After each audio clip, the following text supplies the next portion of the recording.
Bueno, hola a todos. Me estaba preparando. Mientras acomode las cosas, les digo que estoy muy contenta de estar acá otra vez con todos ustedes. Me doy cuenta del tiempo que ha pasado, que no los veo. Muchos son mi familia, amigos y compañeros de estudio.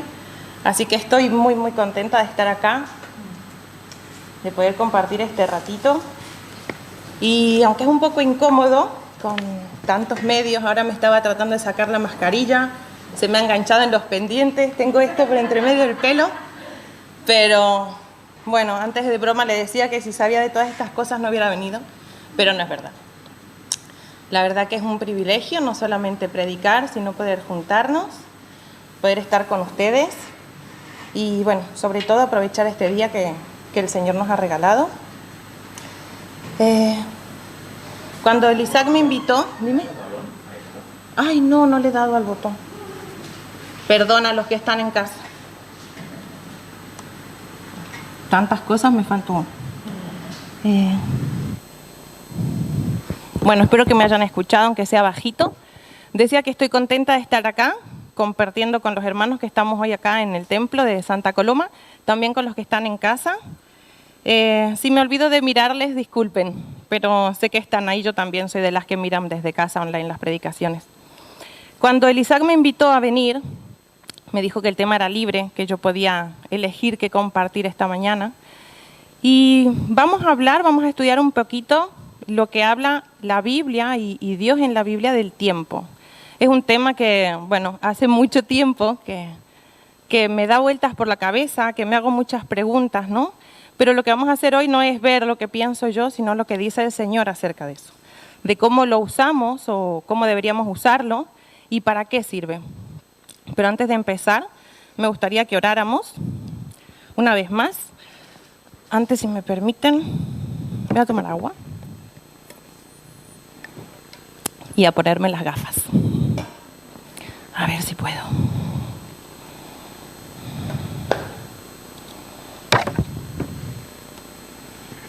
Wow. No sé si me cabe algo más encima de las orejas. Vale, ahí está, oremos. Querido Señor, querido Padre, te damos gracias en este día, como hemos leído, como hemos cantado, Señor. Te alabamos, te bendecimos, te agradecemos este día que hiciste especialmente para que podamos compartir contigo, Señor. Un día en el que podemos meditar, Señor, en tu creación, en tu amor, en la salvación que nos has dado. Te damos gracias, Señor, porque a pesar de todos los impedimentos y de todos los problemas que estamos viviendo, podemos seguir reuniéndonos, Señor. Tenemos templos como este, Señor, en el que la familia que nos has dado en Cristo, Señor, podemos encontrarnos delante tuyo. Te pedimos en esta mañana especialmente que me des las palabras que tú has elegido para que comparta con mis hermanos y mis hermanas, Señor. Y te pedimos también que nos des corazones atentos, Señor, y obedientes a lo que quieres decirnos, Señor, a lo que quieres enseñarnos. Te ofrecemos este tiempo, Señor, como una ofrenda de amor, de agradecimiento, Padre, y de fe a ti. Dejamos este tiempo y nuestra vida en tus manos. En el nombre de Cristo Jesús, amén. Bueno, el pasaje que elegí está en el libro de Efesios. Efesios es una carta que escribió Pablo dentro de 4 cartas que se llaman las cartas de las prisiones o las cartas circulares, porque aparte de que las escribió estando él en la cárcel de Roma, les escribió para que circularan en las iglesias. Si bien tenían un remitente principal, en este caso la iglesia de Éfeso, los efesios son las personas de la ciudad de Éfeso, era una carta que ya estaban avisados para que las enviaran, las compartieran con otras congregaciones. Estas cartas las llevaba Tíquico, que era un colaborador de Pablo. Cuando él estaba en la cárcel, le hacía pues como de mensajero, le llevaba y le traía cosas. Y las otras cartas son Colosenses, Filipenses y Filemón. Estas 4 cartas, los temas de los que hablaban eran más generales, justamente para eso, para que tuvieran importancia, tuvieran un mensaje válido para las iglesias de la zona de Asia, la zona que nosotros conocemos hoy actualmente como Turquía. Y Éfeso está ahí, está en la costa que está enfrente a Grecia. Así que la iglesia y la población de Éfeso es gente, pues como en todas las ciudades con puerto, todas las ciudades con mucho comercio y entrada y salida, gente de todas partes. Habían judíos, pero también habían muchos gentiles dentro de la iglesia. Pablo, a esta iglesia, a esta gente las conoció mucho, porque en su tercer viaje, el tiempo que él estuvo en Éfeso fueron de 3 años. Es una de las ciudades donde Pablo más tiempo estuvo enseñando, así que los conoce muy bien y conoce también toda esa zona y toda la cultura de esa zona de Asia. Y en esta carta, como les decía, el tema es general. Les habla de la unión, les habla de los roles o los derechos y deberes de hombres, de mujeres, de hijos, de esclavos. Es de la carta en donde aparece la armadura de Dios, pero también les habla de cómo mantenerse fieles, cómo aprovechar los tiempos, porque Pablo, como les decía, está en la cárcel, está en Roma, y eran tiempos complicados. La persecución que sufrían ya era muy agresiva y la iglesia también sufría cuando sus líderes estaban pasándolo mal. Así que el pasaje que vamos a leer son 3 versículos del capítulo 5, vamos a leer del 15 al 17. En este capítulo empieza diciéndoles que sean imitadores de Dios, que sean hijos amados. Les está diciendo que se aparten de todo pecado, de toda inmundicia, de toda fornicación.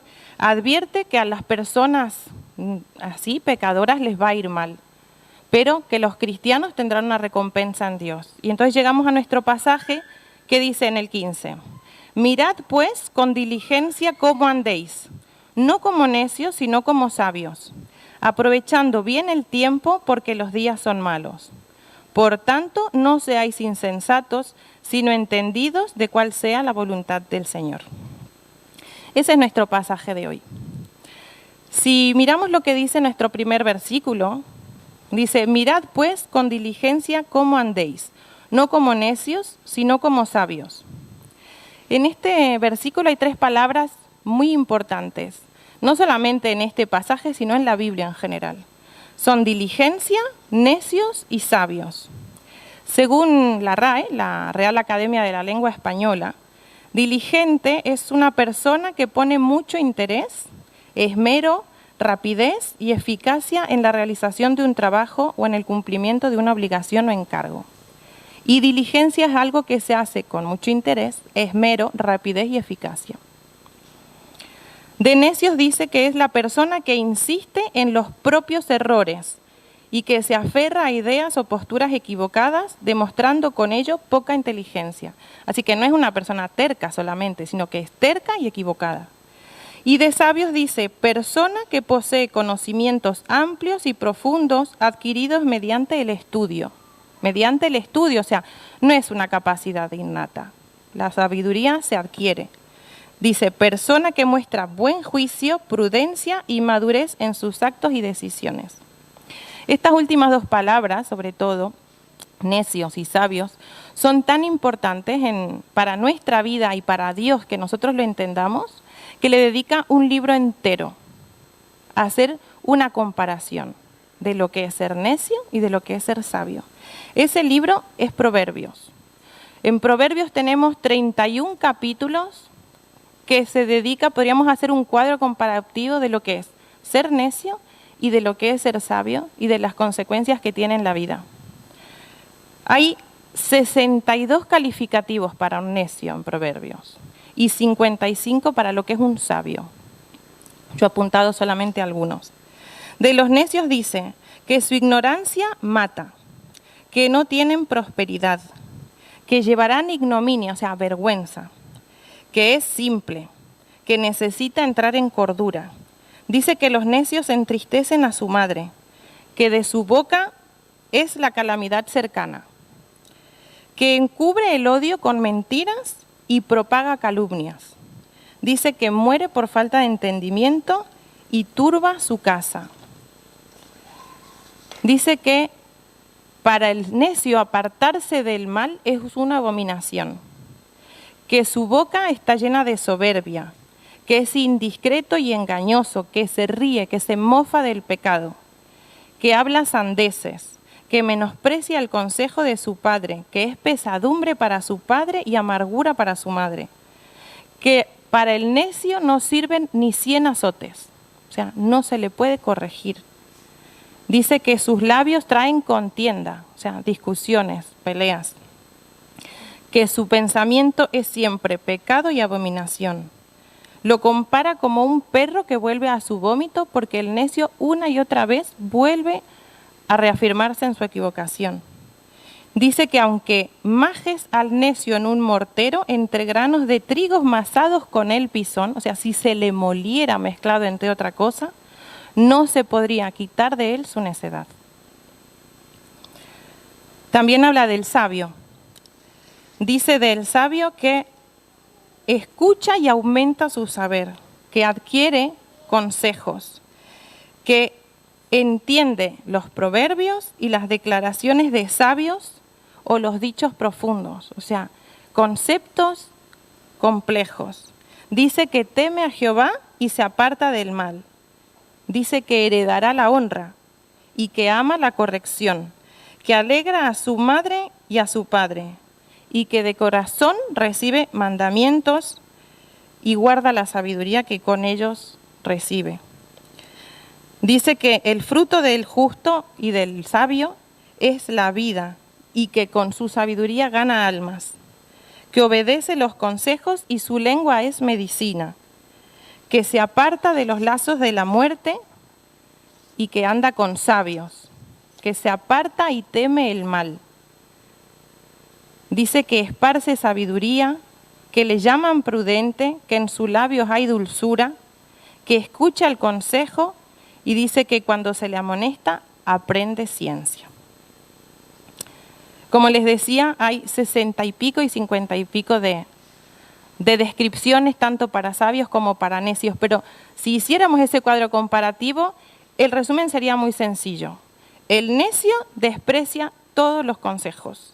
El necio se cree sabio en su propia opinión, causa problemas allá donde va y lo peor es que desprecia a Dios. Mientras que el sabio dice que es prudente y humilde con los demás, pero sobre todo es prudente y humilde con Dios y obediente. En la Biblia encontramos dos resúmenes de lo que es cada uno. Al necio lo encontramos en el Salmo 14:1, que dice que el necio en su corazón dice que no hay Dios. Ese es el resumen de lo que es el necio. Más allá de ser terco, de ser equivocado, de llevar problemas allá donde está, la necedad suprema es negar la existencia y el poder de Dios. Mientras que el sabio dice en Proverbios 1:7 que el principio de la sabiduría es el temor de Dios. Así que más allá de todos los conocimientos, más allá de todo lo que podamos aprender y adquirir, la sabiduría es temer a Dios, que no es tenerle miedo, sino es reconocer que existe, reconocer su poder, reconocer su infalibilidad, o sea, que nunca se equivoca. Y ser necio es negar todo eso. Además de esto, vemos que es simple. Al necio le va mal y al sabio le va bien, porque Dios dice que el sabio habitará confiadamente, que su camino será prosperado y que permanecerá para siempre. Mientras que del necio dice que será cortado, avergonzado, olvidado por los hombres y por Dios. Así que no solamente tiene una mala vida aquí y ahora, sino que los necios tampoco tienen una vida después de esta. En este primer versículo, entonces lo que podemos entender es que tenemos que fijarnos con mucho cuidado y atención cómo vivimos, qué es lo que pretendemos para después, qué es lo que nuestra vida refleja. Si obedecemos a Dios de corazón para tener una vida eterna, o si en este tiempo creemos que tenemos razón, hacemos lo que nosotros queremos sin pensar en el mañana. Nos dice que tengamos cuidado y que no seamos necios, que seamos sabios. En el segundo versículo que hemos leído, dice, aprovechando bien el tiempo porque los días son malos. Como les dije cuando empezábamos y mientras acomodaba mis cosas, llevo mucho tiempo pensando en el tiempo. Y llevo mucho tiempo, y ese tiempo es desde el que hemos empezado con todo esto, con la pandemia, con el confinamiento, con los contagios. Al principio era como algo que pasaba lejos, como muchos creo que no nos lo creíamos y pensábamos que las noticias eran sensacionalistas. Después llegó hasta aquí, nos quedamos todos como choqueados sin saber muy bien qué hacer. Y nos fuimos de a poco acostumbrando a estas nuevas normas de distancia, de mascarillas, de alcohol, etcétera, etcétera. Y después de ese como pánico inicial, bueno, nos pusimos las pilas, ¿no? Nos acostumbramos, estábamos en casa y llovían tutoriales de qué hacer, de leer, de ponernos en forma, de cocinar, de ordenar la casa, de hacer ejercicio, de millones de cosas que no hemos hecho jamás. Y la verdad es que nos ayudó mucho. Hay gente que ha cambiado un montón de hábitos, otros lo han hecho de manera temporal, otros no empezamos nada. Pero la verdad que en ese tiempo nos ayudó mientras esperábamos volver a nuestra vida. Cuando acabó el confinamiento y cuando ya se avisaba que las etapas iban bajando para salir, la verdad es que yo soy de las primeras que me puse muy contenta. Pensaba que íbamos a volver a la iglesia, a lo normal, a sentarnos todos medios apretujados, poder besarnos, poder abrazarnos, poder tocarnos, pero a día de hoy, después de 6 meses, todavía no podemos. Todos los que están acá sentados están con mascarillas, estamos unos lejos de otros. Yo me he quitado la mascarilla después de ponerme esta pantalla y los que están en casa están quizá porque sean pacientes de riesgo o tengan algún tipo de temor. Así que no volvimos a nuestra vida normal y apareció la nueva realidad. Es una frase que me desagrada muchísimo. Me desagrada no por las palabras, sino porque lo que significa es feo. La nueva realidad a la que hemos llegado no es linda, es lo que describía, es la distancia social y es ese miedo de estar cerca de otras personas. Hace 5 meses esto, 6 ya casi llevamos, hubiera sido inimaginable. Aparte de todo esto, se han generado, fruto de la pandemia, un montón de crisis. Hay crisis raciales que vemos todos los días en la televisión, que parece increíble volver a vivir cosas así. Vemos la crisis económica que la anuncian como peor que la del 2000. Dicen que vamos a caer en los índices incluso por debajo de eso. Tenemos la crisis educativa, faltan un par de semanas para que empiece el colegio, ni padres, ni niños, ni profesores saben cómo va a ser, cómo va a funcionar. Tenemos la crisis evidentemente social por todo esto de estar encerrado, crisis en las familias, muchísimas separaciones, muchísimos divorcios y la sanitaria que es evidente. Toda la salud a nivel mundial está al límite. Y sumado a eso está todas las catástrofes naturales que estamos viendo. Incendios, sequías, tormentas, tornados, pestes de todo tipo y aparte tenemos también las plagas. Hay plagas de langostas, hay plagas de mosquitos, hay plagas de avispas, hay plagas de lo que nos imaginemos. Todo esto es como una película que hubiéramos visto hace poco y nos hubiera parecido muy fantasiosa. Yo he visto una de esas pelis hace poco que se llama In Time, a tiempo. No sé si alguien la ha visto. No, bueno, les voy a hacer un apuntecito. Les recomiendo que la vean, es muy buena. No les voy a explicar el final. Es una película del futuro en el que el dinero ya no existe. Todo se paga con tiempo. La gente tiene como en su propio cuerpo puesto un dispositivo que es un contador. Así que todo el tiempo en el brazo se va viendo un cronómetro que descuenta segundos. Tac, tac, tac, tac, tac, tac. No hay dinero y hay, como ahora, pobres y ricos. Los pobres siempre cuentan con el tiempo justo y los ricos son prácticamente inmortales. Pueden tener cientos y miles de años en los contadores de sus brazos. Los barrios, como es hoy también, están separados como por clases sociales. Están los barrios de los ricos con un montón de cosas, y cada vez pues más pobres, hasta los barrios más carenciados, donde hay bancos de tiempo. Bancos como los bancos de alimentos en los que colaboramos, las iglesias, pero acá en vez de dar comida, dan pequeñas porciones de tiempo a los más necesitados. Así que la gente literalmente vive al día. Vive ese día y no sabe si lo termina. En la película ya no se habla de morir, hablan de que se le acabó el tiempo. Y cuando a alguien se le acaba el tiempo, cae desplomado donde está. Caminando por la calle, trabajando, en casa.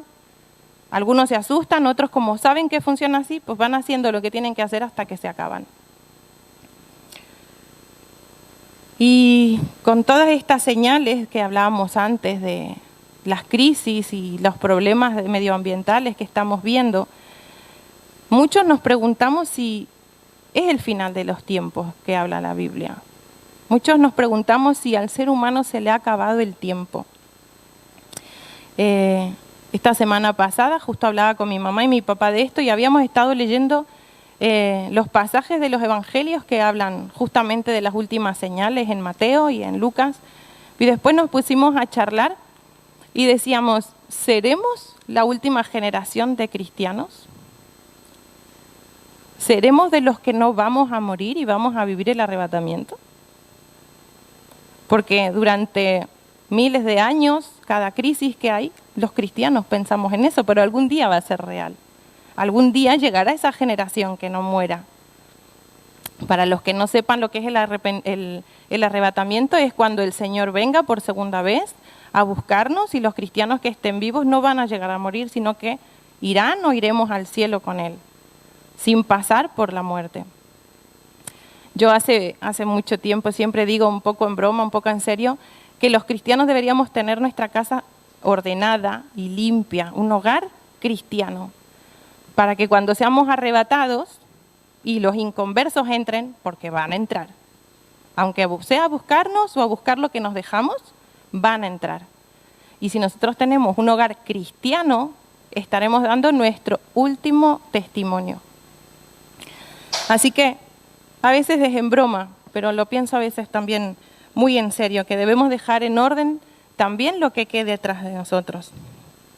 Pero por mucho que pensemos y nos imaginemos ese tiempo final, la verdad es que no lo sabemos. No sabemos cuándo será ni cuándo será. El Señor mismo en Mateo 24:36 nos dice, pero del día y la hora nadie sabe, ni aun los ángeles de los cielos, sino solo mi Padre. Así que podemos prepararnos, como dice la Biblia también, para estar en ese momento, en ese día listos, pero no sabemos cuándo será. Quizás las señales que estamos recibiendo sean las finales, o pasen 100 o 200 o 300 años más. Lo que sí que sabemos es que hoy por hoy, de 6 meses hacia aquí, la vida ha cambiado para siempre. Y hoy por hoy la vida ha cambiado para mal. Estamos peor que hace medio año. Los cristianos también sabemos que lo más sabio es buscar a Dios, es buscar al Señor. Eso es aprovechar el tiempo del que habla este segundo versículo. Y en el tercero y último que vamos a ver, dice, por tanto no seáis insensatos, sino entendidos de cuál sea la voluntad del Señor. La Biblia entera refleja la voluntad del Señor. La Biblia entera, su palabra, es su voluntad para nuestras vidas. Cada mandamiento, cada ordenanza, cada historia, cada parábola que hay en la Biblia es para que nosotros entendamos y conozcamos su voluntad. Y ha sido siempre la misma. Desde el principio, Dios buscó darnos un lugar perfecto y hermoso, que fue la tierra que Él creó y que podemos leer en Génesis, para vivir con nosotros, para estar cerca nuestro. Ese es el plan original, esa es la voluntad de Dios. El pecado del ser humano hizo... Pero el plan, la voluntad siempre ha sido la misma. La reconciliación de Dios con el hombre para que vivamos en una armonía perfecta y eterna con Él. Una y otra vez, Dios trata de darnos esa oportunidad de encontrarnos con Él y de salvarnos. El versículo yo creo que más conocido, más famoso y también uno de los más lindos de la Biblia es Juan 3:16, que es como un resumen de esa voluntad de Dios, de esa persistencia una y otra vez en encontrarse con nosotros. Dice, porque de tal manera amó Dios al mundo que ha dado a su Hijo unigénito para que todo aquel que en él cree no se pierda, mas tenga vida eterna. Vemos que la voluntad de Dios de reencontrarse con nosotros llega a tal punto que sacrificó a su Hijo. Lo mandó a morir.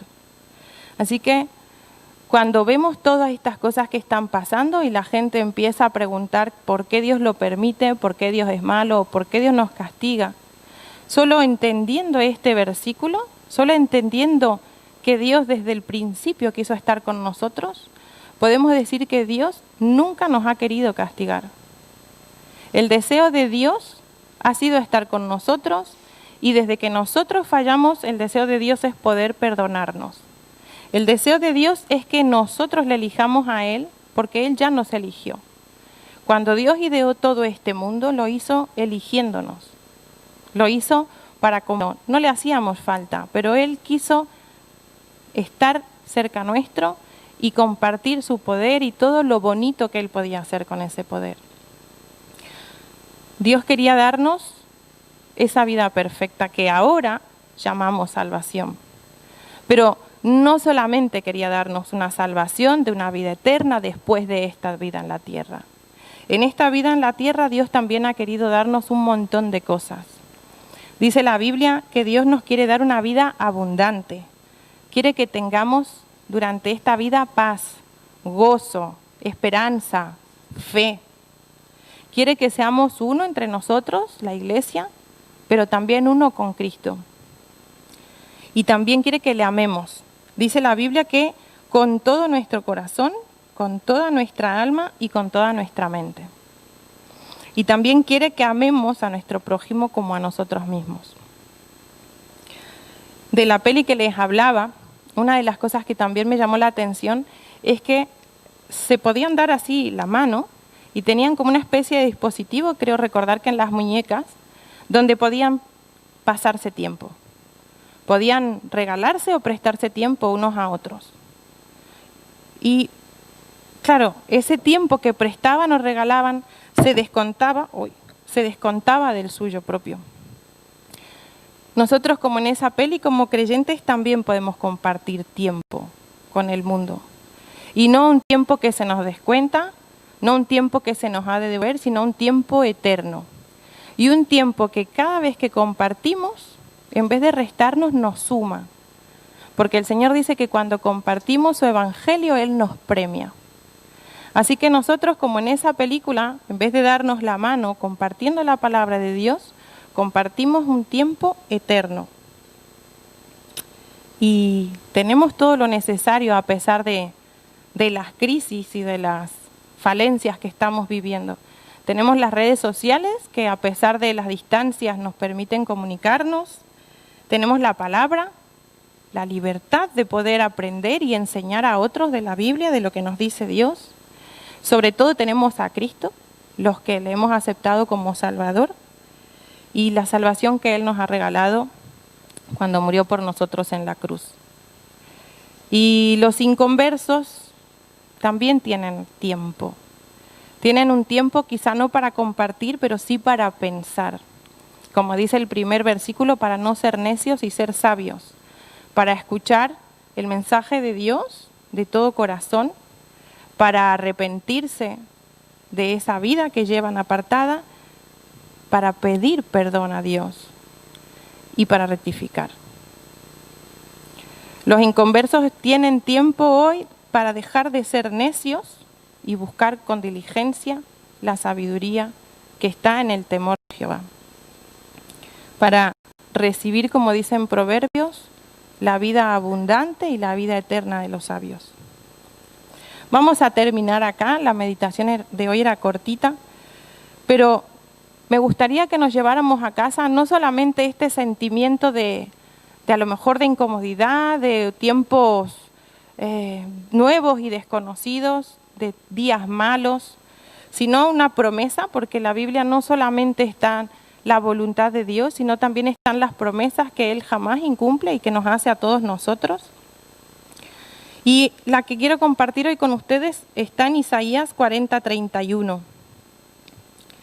Dice así: los que esperan en Jehová tendrán nuevas fuerzas, levantarán alas como las águilas, correrán y no se cansarán, caminarán y no se fatigarán. El libro de Isaías, como todo el Antiguo Testamento, está escrito en hebreo. Y estos verbos que están todos escritos en futuro, ¿no? Dice, tendrán, levantarán, correrán, cansarán, caminarán, fatigarán. El presente que nosotros conocemos en español solamente es presente o solamente es futuro. Pero el verbo que está escrito en hebreo acá se puede leer como presente o como futuro. Así que este versículo sería correcto leerlo, entenderlo